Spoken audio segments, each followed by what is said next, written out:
اعوذ باللہ من الشیطان الرجیم بسم اللہ الرحمن الرحیم۔ سورہ ہود کی 2 آیتیں پڑھ رہا ہوں، آیت نمبر 15، آیت نمبر 16۔ من کان یرید الحیاة الدنیا وزینتها نوفی الیہم اعمالہم فیہا وہم فیہا لا یبخسون۔ جو لوگ دنیا کی زندگی اور اس کی زینت چاہتے ہیں، ہم ان کے اعمال کا بدلہ دنیا ہی میں دے دیتے ہیں اور اس میں ان کے ساتھ کوئی کمی نہیں کی جاتی۔ اولئک الذین لیس لہم فی الآخرۃ الا النار۔ یہی لوگ ہیں جن کے لیے آخرت میں آگ کے سوا کچھ نہیں ہے۔ وَحَبِطَ مَا صَنَعُوا فِيهَا وَبَاطِلٌ مَا كَانُوا يَعْمَلُونَ۔ انہوں نے دنیا میں جو کچھ بنایا تھا وہ برباد ہوا اور خراب ہوا جو انہوں نے کمایا تھا۔ تشریح بہت دھیان سے سنیے۔ دین کی 2 قسمیں ہیں، ایک ملاوٹی دین، دوسرا بے آمیز دین۔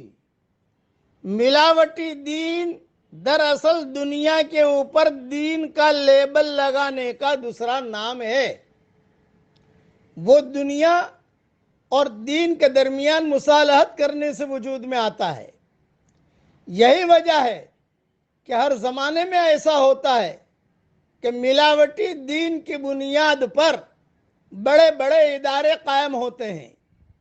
مفاد پرست لوگ اس کے ذریعے دین کے نام پر دنیا حاصل کر لیتے ہیں۔ بے آمیز دین کا معاملہ، بغیر ملاوٹی دین کا معاملہ اس کے بالکل برعکس ہے۔ بے آمیز دین کی دعوت جب کسی ماحول میں اٹھتی ہے تو وہ صرف ایک نظری سچائی ہوتی ہے۔ معاشی مفادات اور قیادتی مصالح اس کے ساتھ جمع نہیں ہوتے۔ ایسی حالت میں جو لوگ ملاوٹی دین کے نام پر عزت اور مقام حاصل کیے ہوئے ہوں، ان کے سامنے جب بے آمیز دین کی دعوت آتی ہے تو وہ سخت متوحش ہوتے ہیں، کیونکہ اس کو اختیار کرنے کی صورت میں انہیں نظر آتا ہے کہ تمام دنیاوی چیزیں ان سے چھن جائیں گی۔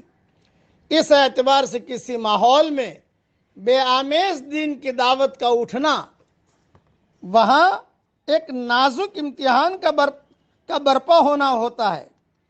ایسے وقت میں جو لوگ دنیا کی عزت اور دنیا کے مفادات کو قابل ترجیح سمجھیں اور بے آمیز دین کا ساتھ نہ دیں، ان کی ساری دوڑ دھوپ دنیا کے خانے میں چلی جاتی ہے، کیونکہ انہوں نے اس دین کا ساتھ دیا جس میں ان کے دنیاوی مفادات محفوظ تھے، اور اس دین کا ساتھ نہ دیا جس میں انہیں اپنے دنیاوی مفادات چھینتے ہوئے نظر آتے تھے۔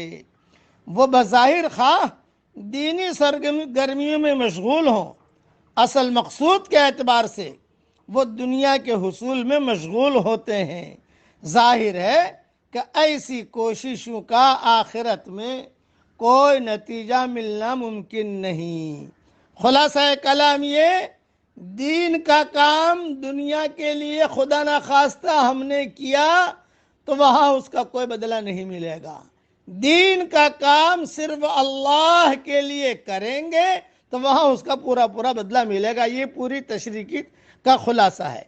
انہوں نے اگرچہ اپنی سرگرمیوں کو دین کے نام سے موسوم کر رکھا تھا، وہ اپنے قومی میلوں کے اوپر جشن دین کا بورڈ لگاتے تھے، وہ اپنی قومی لڑائیوں کو مقدس جنگ کا نام دیتے تھے، وہ اپنی قیادتی نمائش کو دینی کانفرنس کہتے تھے، وہ اپنی سیاسی ہنگاموں کو مذہب کی اصطلاحات میں بیان کرتے تھے، وہ اپنے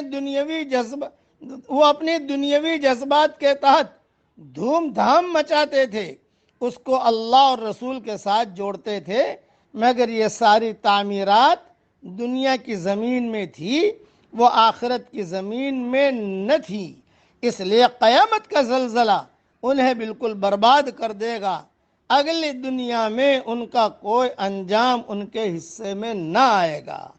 ایک جملہ اور سن لیجئے، جب حقیقی دین ختم ہو جاتا ہے تو دھوم دھام والا دین باقی رہتا ہے۔ دھوم دھام دھوم دھام دھوم دھام، سمجھو کہ اس کے اندر سے روح نکل گئی ہے۔